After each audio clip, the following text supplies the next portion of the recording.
হাত্তা আতানাল ইয়াকিন, অবশেষে মালাকুল মউত আপনার সামনে হাজির। কথা হয় না?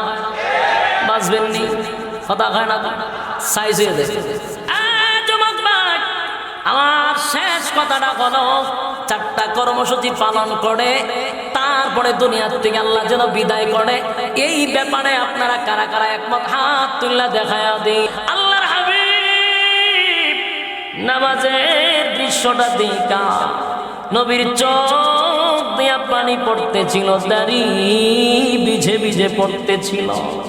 আম্মা জানাজা ডাক দিয়া বলে, নবী গো,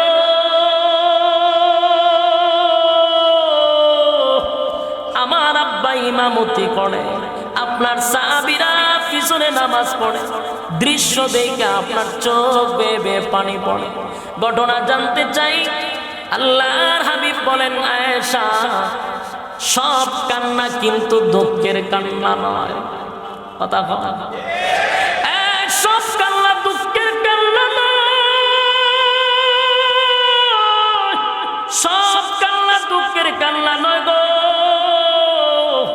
আয়েশা, দৃশ্যটা দেখা আমি আর চোখের পানি সামলায় রাখতে পারলাম না। এই নামাজ কায়েম করতে গিয়া কত না রক্ত আমি জড়াইছি, কত মায়ের আমি নবী খাইছি। আমার শরীরের মধ্যে কোনোদিন একটা মশা মাছিও বসলো না, কিন্তু নামাজ কায়েম করতে গিয়া রে আমার শরীরে অসংখ্য অগণিত পাথরের আঘাত, পাথরের আঘাত। নামাজের শেষে যখন আমি যাইতাম গো, আবু জাহেলের নেতৃত্বে উটের নারী বুড়ি গুলি আমার পিঠের উপরে রেখে দিত। আল্লাহ কোরআনে বলেন, ফি জান্নাতি ইয়াতাসাআলুন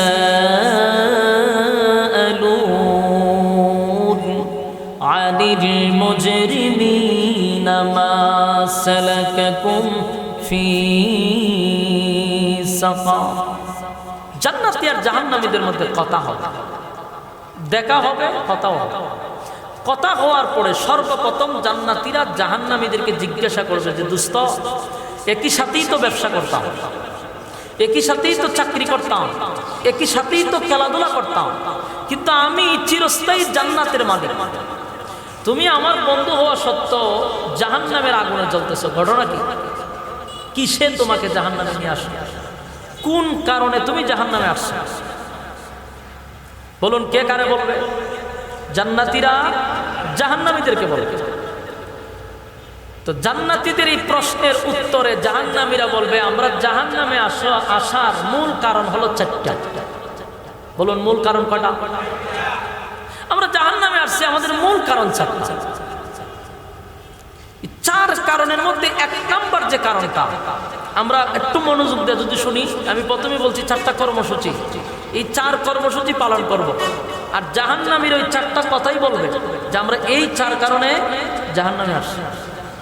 জাহান্নামীরা সর্বপ্রথম জান্নাতীদেরকে বলবে যে আমরা 4 কারণে জাহান্নামে আসছি। 1 নাম্বার কারণ যেটা উল্লেখ করবে, ক্বালু লাম নাকু মিনাল মুসাল্লিন।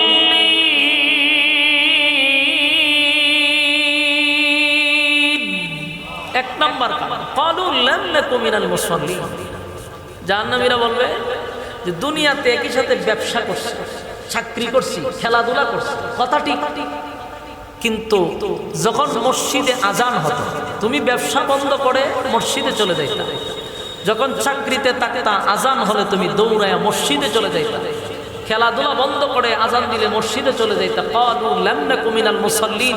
দুনিয়াতে তুমি মুসল্লি ছিলা, আমি মুসল্লি ছিলাম না। বলুন, জাহান্নামে যাওয়ার 1 নাম্বার কারণ কি? না পড়া। আপনারা আমার কথা বুঝেননি? খানো যায় আপনারা?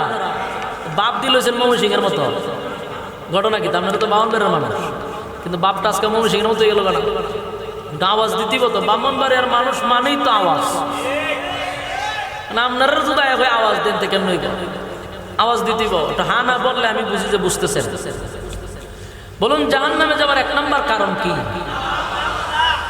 এই রোগে আক্রান্ত আসেনি? এই মাইক ম্যান ফাজলামি করতেছেন কেন?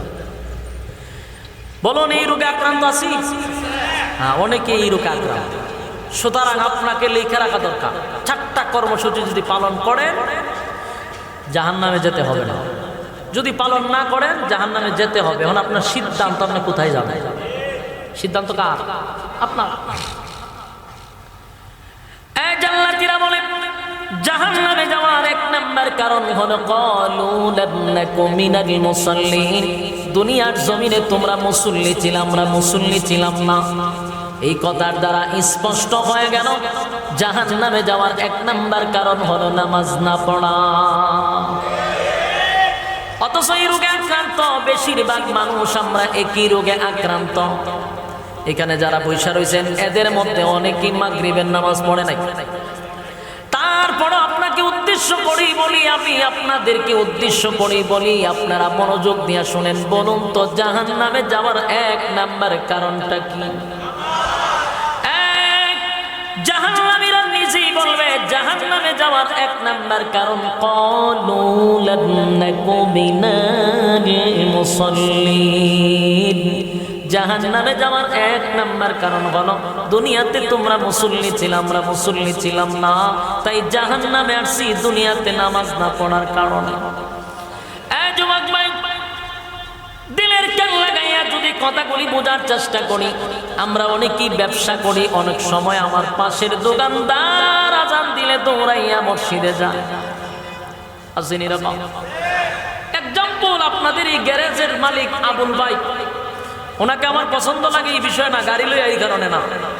ওনার আজানের সময় এখানে আজান দিয়ে এখানেই নামাজ হয় দেখছি জামাতে, অথচ ওনার কি ব্যবসার কোনো ক্ষতি হইতেছে? এই নামাজ পড়ার কারণে ওনার যে আলেমদের সাথে আলাদা একটা মহব্বত তৈরি হয়েছে, ওনার ব্যবসায় কি লস হইতেছে? তাহলে আমরা অনেক ব্যবসায়ী আছি নামাজের সময় আজান দিলে দৌড়ায় মসজিদে যায়, আবার অনেকে আছে নামাজের সময় আজান দিলেও তার ব্যবসা চালুই থাকে। কথা এখন আছে না নাই? জাহান্নামীরা বলবেন জান্নাতের ভিতরে আসি 1 নাম্বার হলো নামাজ পড়ি নাই, এই জন্য। ক্বালু লাম নাকু মিনাল মুসাল্লিন, দুনিয়ার জমিনে আমরা মুসল্লি ছিলাম না। এই যুবক ভাই, ব্রাহ্মণবাড়িয়ার বায়রা, আপনার আর এই জেলাটা হলো আলেম ওলামার জেলা। দেশে ব্রাহ্মণবাড়িয়ার নাম শুনলে অন্তত পক্ষে একটু শরীরটা কাঁপন দিয়ে ওঠে। এটাকে বলা হয় শহীদ বাড়িয়া, আলেমদের ঘাঁটি, যেখানে বক্তারা ওয়াজ করতে গেলে শ্রোতা যদি তাকে 1500 তাকে আলেম ওলামা। এটা না হলে ব্রাহ্মণবাড়িয়া। ব্রাহ্মণবাড়িয়ার জমিনে আমি আপনাদের কাছে মেসেজটা দিয়ে যাই, যদি আপনাদের কাছে অসংখ্য উলামায়ে কেরাম এই মেসেজগুলা প্রত্যেক জুমার দিনে দেয়, এরপর আপনাদের কানে ঢোকে না। আল্লাহর নবী বলেন আউয়ালু মা ইউহাসাবু বিহিল আবদু ইয়াউমাল কিয়ামাতিস সালাহ, কিয়ামতের ময়দানে সর্বপ্রথম যে হিসাব হবে এটা হলো নামাজে। এই যুবক ভাই, নামাজ এত গুরুত্বপূর্ণ ইবাদত, অথচ সব ঠিকঠাক আছে কিন্তু নামাজ নাই। কথা হল না? যুবকরা যদি ইমাম সাহেব ডাক দেখে রে নামাজ ফরজ না গেছে, হুজুর ফ্যান বালানা, কি বালানা? ফ্যান বালানা। আমি জিগাইছি এই জন্য বলতেছি, অনেক টিরে জিগাই আস্তাকের নামাজ হুজুর ফ্যান বালানা, তার মানে বোঝা যায় মুত্তা বানিল না, ঠিক নেই? যে ফ্যান পড়ে এটা লইয়া বইয়া মুতার কোনো সিস্টেম নেই। বাংলাদেশের দেখেন না, ফার্মপে এখন হোটেল এখন সবাই সিদ্ধান্ত নিয়েছে, যেহেতু সবাই জিন্সের প্যান্ট লাগায়, তার বইয়া প্রস্রাব করার কোনো সিস্টেমই রাখতো না 2 দিন পরে। অলরেডি চালু হয়ে গেছে হারুয়া মতার সিস্টেম, আসেনি রকম? এখন বৈশাখ প্রস্রাব করার কোনো সিস্টেমই নেই, যেখানে যান দেখবেন হারুয়া। মাঝে মধ্যে আমরা রাত্রের বেলা গাড়ি থামাইয়া হোস্টেলে গিয়ে দেখি প্রস্রাবখানার ভিতরে জামাত শুরু হয়েছে, পুরা খাতার বন্দি হয়ে একসাথে জামাত আরম্ভ হচ্ছে। হেরার লজ্জা লাগে না, কিন্তু আমার শরম লাগে। আবার এমন নির্লজ্জ, প্রস্রাব করে আরেকটার সাথে কথাও হয়, হেমা দেখামো করে কথাও হয়। আবার অনেক তীরে দেখি প্রস্রাবও করতে, মুখের মধ্যে বিড়িও আছে, টালতাছে আর প্রস্রাব করছে। প্রতিদিন দেখি, প্রতিদিন কারণ হোটেলে গিয়ে কারো এই দৃশ্য আমাদের চোখের সামনে পড়ে। তেরা মুইতা মানে লিখো কই, কারণ বাস্তব কইতাছি, কারণে আমি নিজে দেখছি হারিয়ে আছে মুখতে। এখানে তো তার প্রস্রাব কইরা যে পানি লইবেন সিস্টেম নাই, তো পানি লওয়ার সিস্টেম নাই, তারপরে লইবেন কেন? হেরাও তো বানাইছি সিস্টেম, যে এটা মুইতা পানি লয় না, এটা অর্ধেক মুসলমান অর্ধেক হিন্দু, এর জন্য পানির ব্যবস্থা নেই। আমরা প্রস্রাব করতে গেলে 2 নম্বরটা যাওয়া না।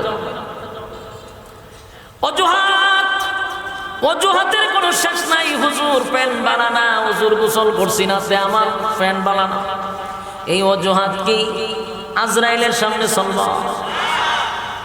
যুবক ভাইরা, জাহান্নামে যাওয়ার 1 নাম্বার কারণ হলো নামাজ, নামাজ, নামাজ, নামাজ। সমস্ত ইবাদতের মধ্যে নামাজটা হলো সমস্ত ইবাদতের মধ্যে মা।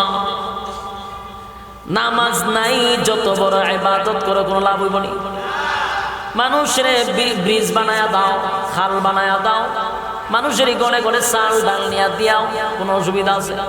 কিন্তু এত মানব সেবা করো, কিন্তু নামাজ নেই, 4 বছর কাজ। আল্লাহ নবী বলেন, কিয়ামতের ময়দানে সর্বপ্রথম নামাজের হিসাবটা হবে গো, নামাজের হিসাব হবে। এই নামাজ এত গুরুত্বপূর্ণ। আমার যুবক ভাইরা,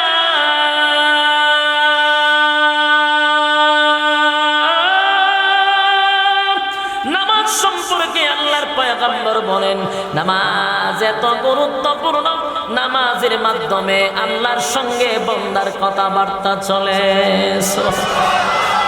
মেরাজের রজনীতে হাবিবে কিবরিয়া যখন মেরাজের রজনীতে আল্লাহর সঙ্গে সাক্ষাৎ করল, আল্লাহ জিগায়, বন্ধু, বন্ধুর বাড়িতে বন্ধু আসছে, বন্ধু গো, আমি তো আপনাকে জান্নাত জাহান্নাম দেখাইলাম, আরশে আজিমে আমার সঙ্গে আপনার সাক্ষাৎ হলো, কথাবার্তা হলো। বন্ধু, সব দেখানোর পরে এখন আপনাকে বিদায় দিব, বলুন না আপনি খুশি না বেজার?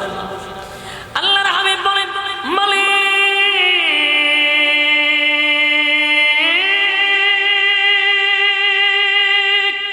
খুশির কোনো সীমা নাই গো, আনন্দের কোনো সীমা নাই। 7 আসমানে আমারে টপকায়া তুলছে, আর শাসিবে আমি জুতা লইয়া উঠছি। আপনি আমার জান্নাত জাহান্নাম দেখাইলেন, আমার সঙ্গে আপনি কথা বললেন, এত আনন্দ আমি কোথায় রাখবো বলেন মালিক? কিন্তু যাওয়ার সময় একটা কষ্ট আছে, কষ্টটা হলো আমি তো 7 আসমান টপকাইয়া আরশে আজিমে আসলাম, জান্নাতও দেখলাম, জাহান্নামও দেখলাম, কিন্তু আমার গুনাহগার উম্মত তো কোনোদিন আরশে আজিমে আসতে পারবে না, আপনার সঙ্গে কথা বলতে পারবে না। সেই ব্যথাটা লইয়া আমি দুনিয়ায় যাব। আল্লাহ বলেন, নবী গো, আমি আল্লাহ আপনাকে বেজার করে ছেড়ে দিব না, আপনাকে আমি খুশি করে ছাড়বো, বেজার করব না। আপনার মনের মধ্যে ছোট্ট পরিমাণ একটা ব্যথা লইয়া যাবেন, ব্যথা লইয়া দুনিয়ায় যেতে দিব না। এখন নবীজি, আমি আপনার ওয়াদা দিলাম, যে 5 ওয়াক্ত নামাজ আপনি দুনিয়ার জমিনে লইয়া যাইবেন আপনার উম্মতের জন্য। বন্ধু, ওয়াদা দিলাম, আপনার উম্মতেরা যদি 5 ওয়াক্ত নামাজ পড়ে, আমি আপনাকে বললাম, আপনি আমার সঙ্গে 7 আসমানে আইসা আমার সঙ্গে আপনার সাক্ষাৎ হইল, আপনার সঙ্গে আমার সাক্ষাৎ হলো, কথাবার্তা হলো একবার।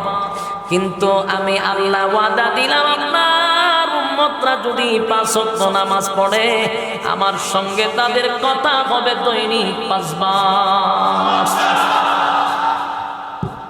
মাইকে একটা যা কাহিনী করতেছে, কোনো আজলামি করতেছেন, সময়ও কম, আপনিও করতেছেন। বলুন, মেরাজ কয়বা? আল্লাহর সঙ্গে আমরা সাক্ষাৎ কয়বা? কথা কইনা দিই। তাহলে মুমিনের মেরাজ হলো নামাজ। আমি গেলে গুতাইতে পারতেন, বারবার আত্মা কেড়ে লড়াইতেছে।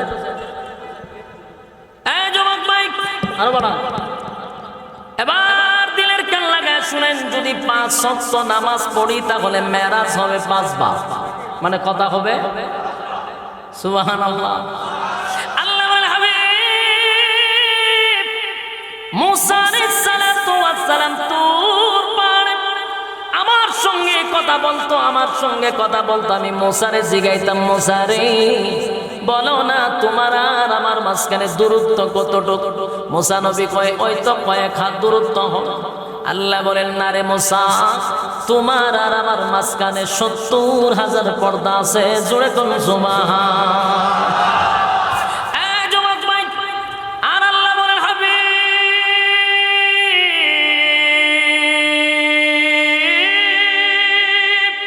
মুসা আলাইহিস সালাতু ওয়াস সালাম আমার সঙ্গে কথা বলতো, মাঝখানে পর্দা।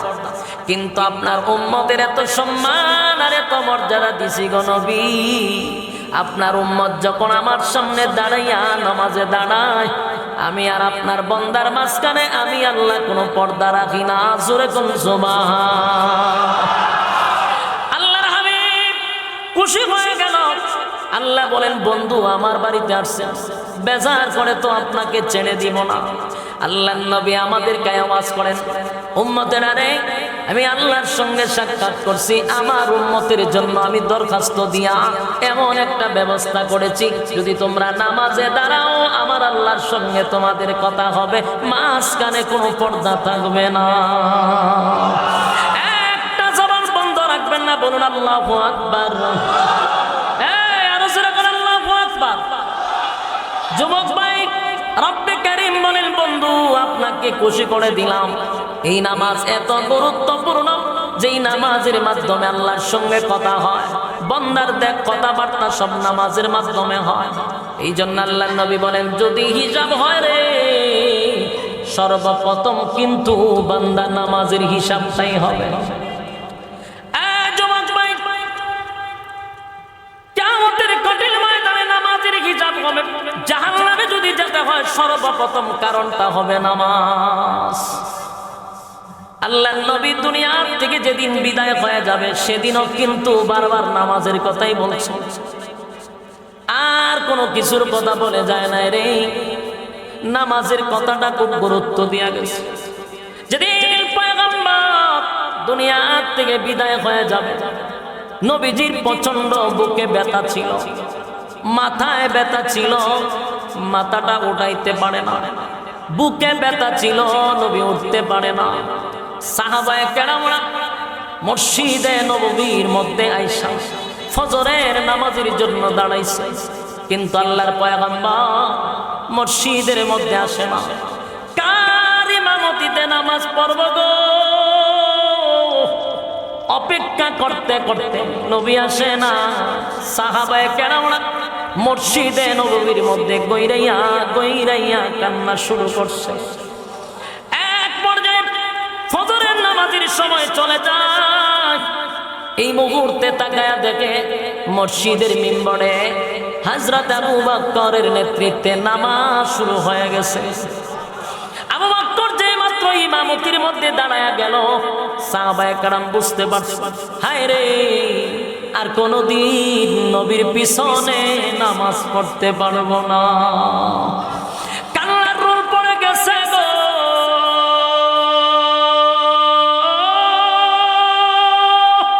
গোটা মসজিদে নববীর মধ্যে কান্নার রোল পড়ে গেছে। নবী নাই রে, আর কোনদিন নবীর পিছনে নামাজ পড়তে পারবো না। যেখানে আবু বকর ইমাম হয়ে গেছে, আমরা ইঙ্গিত পেলাম নবীর পরে এখন নামাজ পড়াবে হযরত আবু বকর সিদ্দিক রাদিয়াল্লাহু তাআলা। মসজিদে নববীর মধ্যে নামাজটা শুরু হয়ে গেল, নামাজটা শুরু হয়ে গেল। আল্লাহর হাবিব বুকে ব্যথা, মাথায় ব্যথা, উঠতে পারে না। এরপর আম্মা জান আয়েশাকে বলে, আয়েশা গো, আমার মাথাটা একটু উঁচু করে ধরো না মসজিদে নববীর দিকে, আমি দেখি আমার সাহাবীরা কি করে। আম্মা জান আয়েশা পয়গম্বরের মাথা মুবারকটা উঁচু করে ধরলো। পয়গম্বর তাকায়া দেখে রে, ইমামতির মধ্যে দাঁড়াইছে আবু বকর। আবু বকর ইমামতিতে দাঁড়াইয়া নামাজ শুরু করে দিল। সাহাবায়ে কেরামরা বিশাল একটা জামাত নিয়ে দাঁড়াইছে। আল্লাহর হাবিব নামাজের দৃশ্যটা দেখা নবীর চোখ দিয়া পানি পড়তেছিল, দাড়ি ভিজে ভিজে পড়তেছিল। আম্মা জান আয়েশা ডাক দিয়া বলে, নবী গো,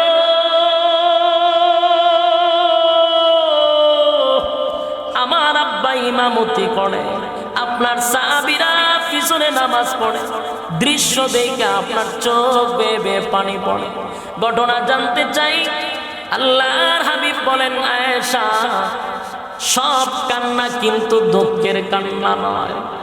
কথা কথা, সব কান্না দুঃখের কান্না নয়, সব কান্না দুঃখের কান্না নয় গো। আয়েশা দৃশ্যটা দেখা আমি আর চোখের পানি সামলায় রাখতে পারলাম না। এই নামাজ কায়েম করতে গিয়া কত না রক্ত আমি জড়াইছি, কত মায়ের আমি নবী খাইছি। আমার শরীরের মধ্যে কোনোদিন একটা মশা মাছিও বসলো না, কিন্তু নামাজ কায়েম করতে গিয়া রে আমার শরীরে অসংখ্য অগণিত পাথরের আঘাত, পাথরের আঘাত। নামাজের শেষে যখন আমি যাইতাম গো, আবু জাহেলের নেতৃত্বে উটের নারী বুড়ি গুলি আমার পিঠের উপরে রেখে দিত। আমি উটের নারী বুড়ি লই মাথা মোবারক তুলতে পারতাম না। আমার মেয়ে ফাতেমা ছোট ছিল, দৌড়াইয়া আমার কাছে এসে কাঁদতো, আর আমার নারী বুড়ি আমার পিঠ থেকে সরাইয়া দিত, আর চিৎকার দিয়া বলতো, মক্কার মানুষ বল আমার আব্বার কি অপরাধ, কি এমন তোমাদের ক্ষতি করলো? আমার বাবা তো জীবনে কোনোদিন কারো দিকে চোখ রাঙ্গায়া তাকায় না, এরপরও কেন রে আমার আব্বার উপরে একের পর এক তোরা নির্যাতন করস? এই নামাজ কায়েম করতে গিয়ে তায়েফের ময়দানে রক্তাক্ত হইলাম, মায়ের খাইলাম, বড় আশা লইয়া গেছিলাম। দিনের দাওয়াত দিতে গিয়া রক্তাক্ত হইয়া আমি বেহুশ হয়ে গেছি।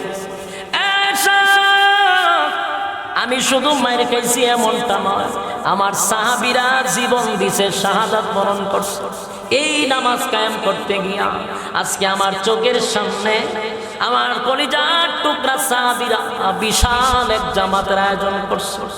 আমি খুশিতে আনন্দে চোখের পানিটা আর আগলায় রাখতে পারলাম না। তবে আয়েশা গো, এটা যে আমার দুঃখের কান্না নয়, এটা যে আমার আনন্দের কান্না।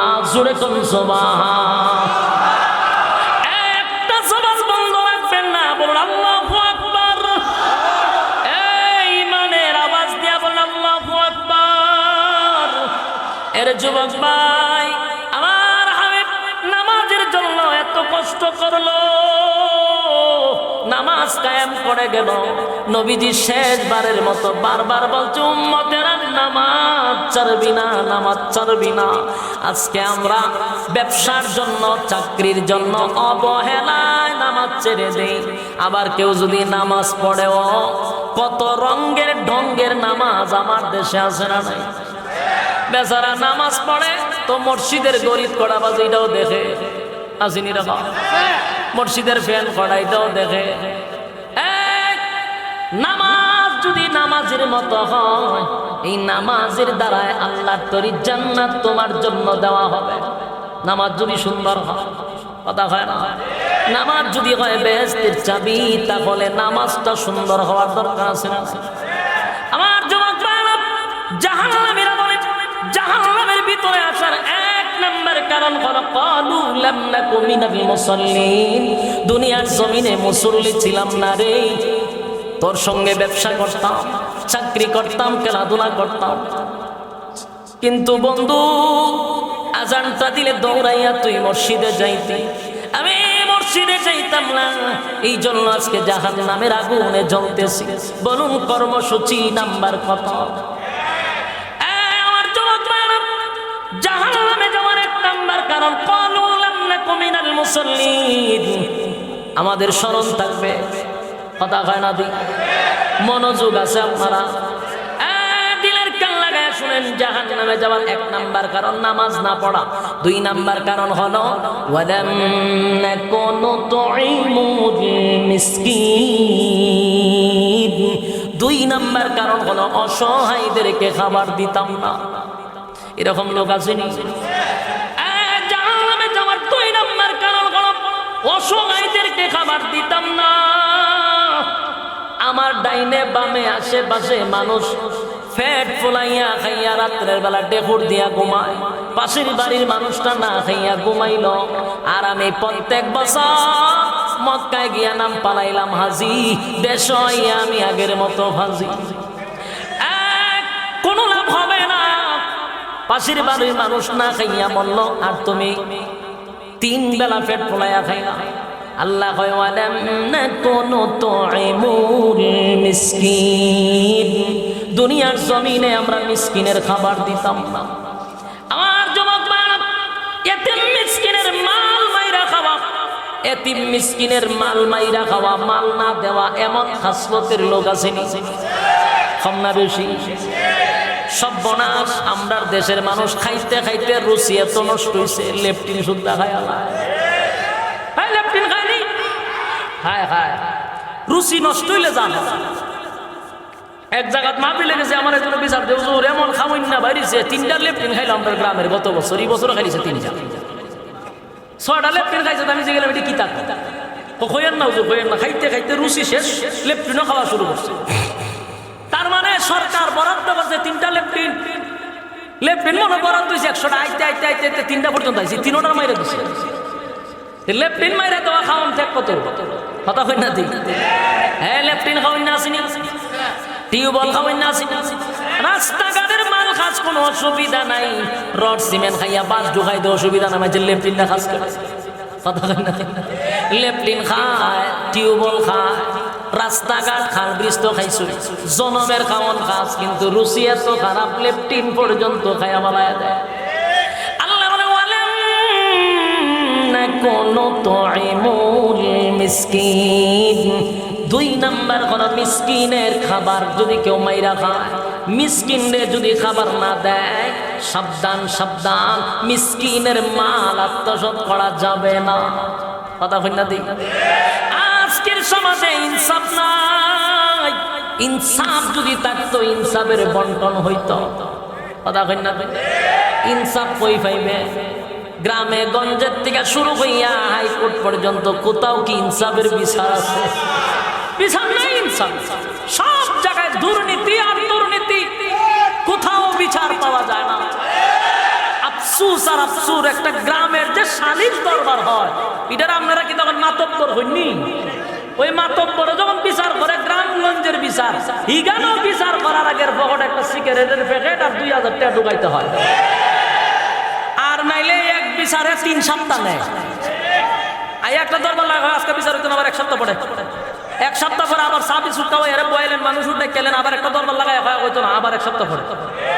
ওই পরে গিয়া হয় বেনসন সিগারেটের একটা প্যাকেট আর 1000 টাকা দিয়া হইতে টিফা একটা দিয়া, আচ্ছা যা ঘুমা, বাড়িতে গিয়া ঘুমা, দেখতে আমি কি করা যায়। গিয়া বিচারে গেলে টাকা না ঘন্টা লাগাই শেষ আছে না? ইনসাফের বিচার করতে হবে, ইনসাফের বিচার বন্টন করতে হবে, কারণ আল্লাহ বলেন হাসরের মাঠে আমি হব ইনসাফওয়ালা বিচারক। আল্লাহ কি ওয়ালা বিচারক? দুনিয়ার জমিনে কেউ যদি বেইনসাফের বিচার করে, আল্লাহ কয় হাসরের মাঠে আমি ইনসাফওয়ালা বিচারকের কাছে বান্দা তুই ধরা পড়ে যাবি।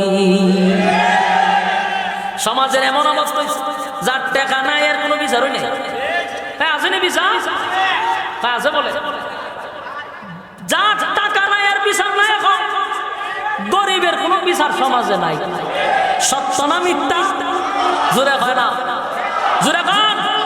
সত্য কথা বলে যাই, মন দিয়ে শুনেন সবাই, সত্য কথা বলে যাই, মন দিয়ে শুনেন সবাই, এই সমাজের কোনো কাজে শান্তি তো ভাই মোটে না। সত্য কথা বলে যাই, মন দিয়ে শুনেন সবাই, এই সমাজের কোনো কাজে শান্তি তো ভাই মোটে না। অফিস আদালতে বাইরে ঘুষ বিনা চলে না কাম, ঘুষ পাইলে সব সারে না, বলে না সে নয়েল কাম। ঘুষ না দিলে আদালতে বাইরে, ঘুষ না দিলে আদালতে মেলে না গরিবের ঠাই, এই সমাজের আদালতে গরিব দুঃখীর বিচার না। এই সমাজের আদালতে গরিব দুঃখীর বিচার নাই। সত্য কথা বলে যাই, মন দিয়ে শোনেন সবাই, এই সমাজের কোনো কাজে শান্তি তো ভাই মোটে নাই, এই সমাজের কোনো কাজে শান্তি তো ভাই মোটে না। নামদারি থেকে মুসলমান নামাজ রোজা ছাড়িয়া, খাজা বাবার নামে গান গায় ঢোল তবলা বাজাইয়া। নামদারি থেকে মুসলমান নামাজ রোজা ছাড়িয়া, খাজা বাবার নামে গান গায় ঢোল তবলা বাজাইয়া।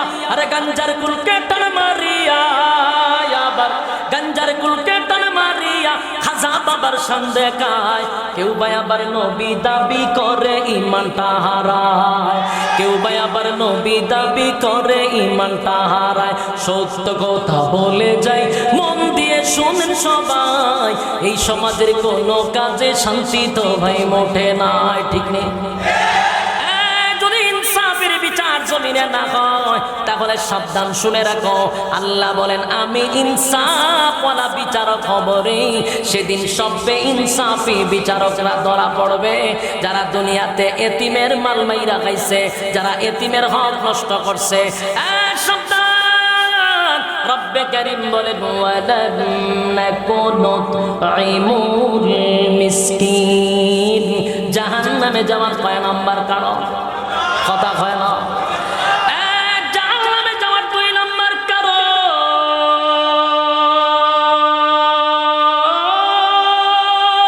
ওয়ালাম নাকুনু তুইমুল মিসকিন। মিসকিনের মাল মাইরা যারা খাইছে জাহান্নামে যেতে হবে, তার কারণ হলো 2 নাম্বার। 3 নাম্বারটা হলো ওয়া কুন্না নাখুদু মা'আল খাইদিন।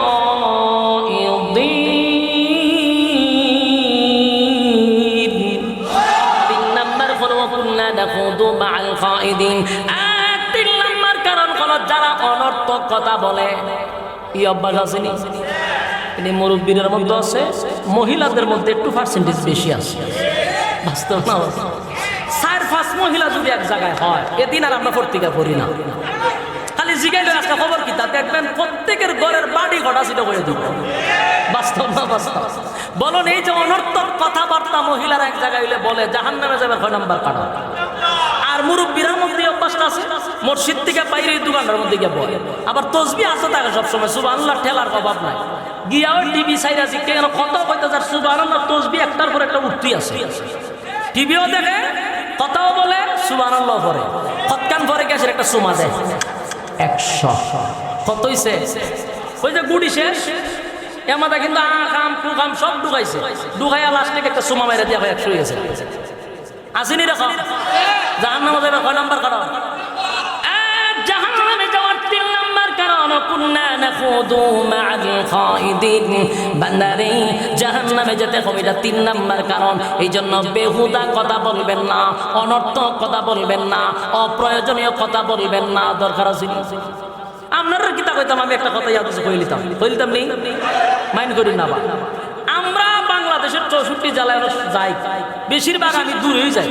তা আমি আমার বাস্তবতা না, 10 ঘন্টা 12 ঘন্টা প্রোগ্রাম করে যখন একটা মাহফিল আপনি যাবে, যে কোনো বক্তা হোক, তখন কিন্তু তার মেজাজ ভালো থাকে না। আমরা অনেক সব বদনাম করি যে হুজুরের মেজাজ বড় মারাত্মক। বেচারা 10 ঘন্টা জার্নি করে যে মেজাজটা ভালো থাকতো কেমনে?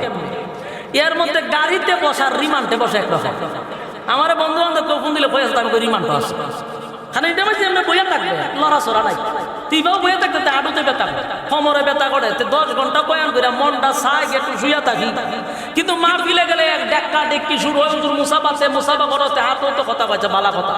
এরপরে গিয়ে দাঁড়ে গিয়ে 5-6 জন বইয়া এবার আমার জিজ্ঞাসা বলি বাড়ি করি, ওই যে রাজাই রামাত দেশের বাড়ি করি, এ কিন্তু জানে কি জানে আমার বাড়ি কই, ফুস্টারও দেখছো অভিগঞ্জ লেখা, এবার বাড়ি কই, তাহলে বাড়ি করেন অভিগঞ্জ। ও আচ্ছা আচ্ছা, ও লেখাপড়া কই করছে, কত সালে তার সাথে কিতা করি না ওখানে এর সাথে যদি কথা না কই, মনে করেন একটু বইয়া রইলাম, এর কথা কইতেছে আমি শুনলাম খালি, তখন আস্তে করে ঘর থেকে বাইরে একটা মোবাইল লইয়া ফেসবুকে ঢুকে লেখে এমক বক্তার লোকে দেখা করতাম গেছিলাম, হালায় যে অহংকারী কথা কয় না, হে পুশ করার পর এর মতো আবালের 3 নম্বর বাচ্চারা লিখে দেয় ঠিক ঠিক, এই যে ঠিক ঠিক শুরু হয়েছে ফেসবুক করা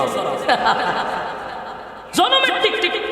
এরপরে পুরা পাবলিকের কাছে আপনি চিহ্নিত যে অহংকারী বক্তা, কেন এর লগে অনর্থক কথা কইছেন না, কথা হয় না আসেনি অনর্থক? এই অনর্থক কথা বলা, বেহুদা কথা বলা, অপ্রয়োজনীয় কথা বলা জাহান্নামে যাবার কয় নাম্বার কারণ? কয় নাম্বার? নিজের খাইয়া কত বোঝানি যায়। জাহান্নামে যাওয়ার 3 নাম্বার কারণ হলো ওয়াকুন্না নাখুদু মাআল খাইদিন। জাহান্নামে যাওয়ার 3 নাম্বার কারণ আমার যুবক ভাইয়েরা, 3টা নাম্বার কারণ আমরা একটু মনোযোগ দিয়ে শুনি। মা বোনেরা, মুরব্বীরা সচেতন থাকার দরকার আছে। যুবকরা কথা বল, যুবক ভাইয়েরা রে, আল্লাহ বলেন ওয়াকুন্না নাখুদু মাআল খাইদিন। জাহান্নামে যাওয়ার 3 নাম্বার কারণ, 4 নাম্বার কারণ হলো, 4 নাম্বার কারণ হলো ওয়াকুন্না নুকাযযিবু বিয়াউমিদ্দিন। 4 নাম্বার কারণ হলো যারা দুনিয়াতে পরকালের উপর বিশ্বাস করতো না।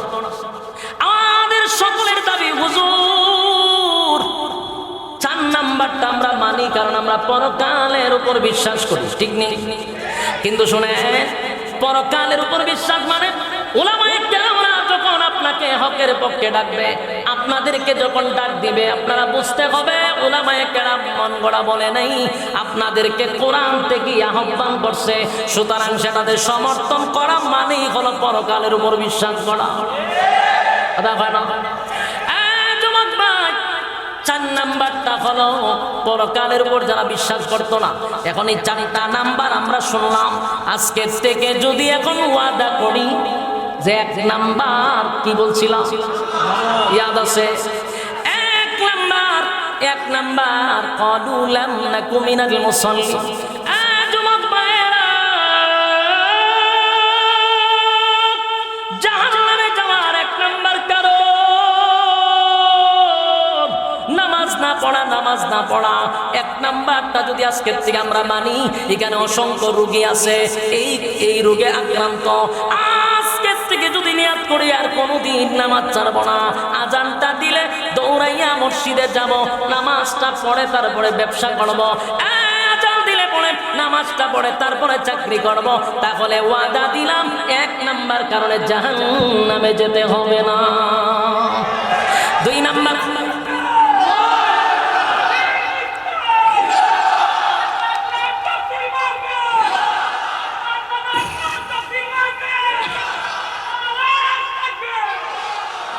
নাম্বারটা যদি আজকের থেকে ওয়াদা করি আর কোন সময় আমরা নামাজ ছাড়বো না, তাহলে কিন্তু 1 নাম্বার কারণে জাহান্নামে যেতে হবে না।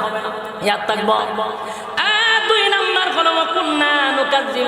2 নাম্বার হলো আলাম নাকুনু তুইমুল মিসকিন। 2 নাম্বার হলো আজকের থেকে যদি ইতিমের মাল খাওয়া ছাইরা দেই, যাদের থেকে খাইছি তাদেরকে দিয়া দেই। কথা হয় না? ইতিমের মাল যারা মাইরা খাইছে, সাবধান সাবধান, জাহান্নামে যাওয়ার 2 নাম্বার কারণ। এতিমের মাল এতিমরে বুঝায়া দেন, অসহায়দেরকে খাবার দেন, না হয় জাহান্নামে যাওয়ার 2 নাম্বার কারণ। 3 নাম্বার হলো ওয়াকুল্লা নাখুদু মাল খাইদিন। যারা অনর্থক বেহুদা কথা বলতে সাবধান, অপ্রয়োজনীয় কথা বলবো না। বাড়ির থেকে বাজারে যাব, সময় পাইলে আমরা পড়তে থাকবো লা ইলাহা ইল্লাল্লাহ, লা ইলাহা ইল্লাল্লাহ, লা ইলাহা ইল্লাল্লাহ, লা ইলাহা ইল্লাল্লাহ মুহাম্মাদুর রাসূলুল্লাহ। 100 বার যদি পড়তে পারি, ঈমান তাজা হয়ে যাবে, আমলের মধ্যে মজা পাইতে থাকবো। অথবা যদি সুযোগ পাই সূরা ইখলাস পড়বো। আজকের থেকে যদি নিয়ত করি রে 4 কর্মসূচি মানবো। 4 নাম্বারটা হলো পরকালের উপর বিশ্বাস করা। 4টা কর্মসূচি যদি মানেন, আল্লাহর কসম 4 কারণে জাহান্নামে যেতে হবে না। আর 4টা কর্মসূচি যদি পালন না করেন, হাত্তা আতানাল ইয়াকিন, অবশেষে মালাকুল মউত আপনার সামনে হাজির। আদা হয় না? বাঁচবেন নি? কথা হয় না? সাইজ হয়ে যায়। আমার শেষ কথাটা হলো, 4টা কর্মসূচি পালন করে তারপরে দুনিয়ার থেকে আল্লাহ যেন বিদায় করে। এই ব্যাপারে আপনারা কারা কারা একমত হাত তুললা দেখায়া দিই।